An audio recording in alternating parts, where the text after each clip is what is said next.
మోకాళ్లలో గుజ్జును పెంచి నొప్పిని తగ్గించి సర్జరీని దూరం చేసే ఫ్రీడమ్ వాక్. ఉత్కంఠకు తెరపడే రోజు వచ్చేస్తుంది. ఏపీ కింగ్ ఎవరో తేలడానికి గంటలు సమయం మాత్రమే ఉంది. కౌంటింగ్ కు సర్వసిద్ధమైంది. రేపే ఆంధ్రప్రదేశ్ ఎన్నికల ఫలితాలు విడుదల కానున్నాయి. మంగళవారం ఉదయం 8 గంటల నుంచి బ్యాలెట్ బాక్సులు తెరుచుకోనున్నాయి. కౌంటింగ్ నేపథ్యంలో అధికారులు అప్రమత్తమయ్యారు. కౌంటింగ్ కేంద్రాల భారీ బందోబస్తు ఏర్పాటు చేస్తున్నారు. భారీగా రాష్ట్ర పోలీసులతో పాటు కేంద్ర భద్రతా బలగాలను మోహరిస్తున్నారు. ప్రధానంగా పోలింగ్ రోజు అల్లర్లు జరిగిన పల్నాడు, తాడిపత్రి, కడప వంటి ప్రాంతాలపై ఫోకస్ చేశారు.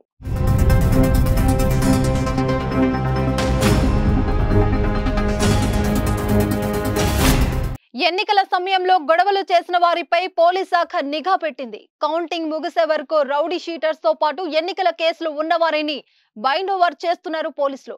మరికొంతమందిని స్టేషన్ కు పిలిపించి కౌన్సిలింగ్ ఇస్తున్నారు. ఎక్స్ట్రాలు చేస్తే తోకలు కత్తిరిస్తామంటూ హెచ్చరిస్తున్నారు. అలాగే చిన్న అల్లరి జరిగిన రౌడీ షీట్లు ఓపెన్ చేస్తామని వార్నింగ్ ఇస్తున్నారు. పేరుగాంచిన రౌడీ షీటర్లు జిల్లా బహిష్కరణ కూడా చేశారు.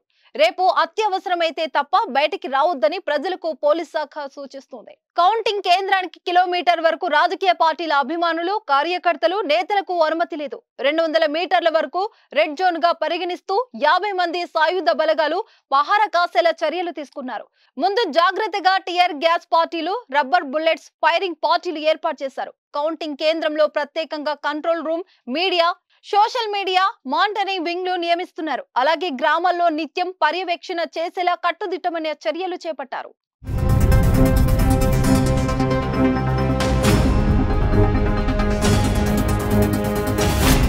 సుమన్ టీవీలో మీ పర్సనల్ అండ్ బిజినెస్ ప్రమోషన్స్ కోసం కింది నెంబర్కి కాంటాక్ట్ చేయండి.